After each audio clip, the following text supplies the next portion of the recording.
Ces images marqueront l'histoire.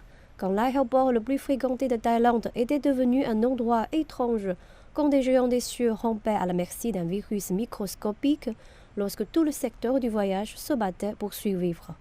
Mais maintenant, de longues files d'attente, des vols retardés, un inconvénient pour les voyageurs, mais une image plus large et plus lumineuse indiquant la reprise rapide du secteur aéronautique. Au centre de contrôle du trafic aérien de Suvarnabhumi, l'activité est forte. Alors que la Chine rouvre ses frontières, redonnant vie aux voyages internationaux, il s'agit de coordonner les décollages, diriger le trafic au sol et remettre les avions dans les airs. Avant la Covid, les vols en provenance de Chine représentaient environ 50% de l'industrie aéronautique thaïlandaise. L'année dernière, il n'y a eu qu'un millier de vols approximativement.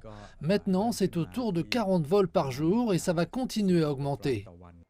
La reprise des voyages de groupe en provenance de Chine marque une étape importante vers la normalisation des voyages internationaux pour les touristes chinois. Pour la Thaïlande, cela accélérera sans aucun doute la reprise du secteur touristique du pays, ce qui entraînera un retour plus rapide des touristes chinois et de plus grande intensité que ce que les responsables du tourisme avaient prévu auparavant.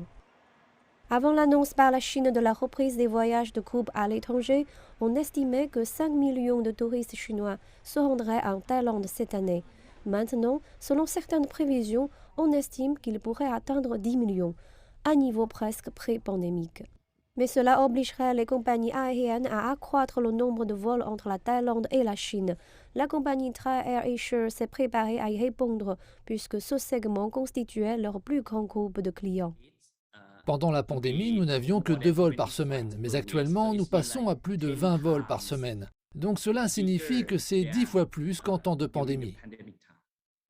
Sur le terrain, le soulagement et l'enthousiasme n'ont pas disparu. Chez Asia Trails, une société de services de voyage, les téléphones ont commencé à sonner avec des demandes de renseignements presque dès l'annonce de la rouverture de la Chine.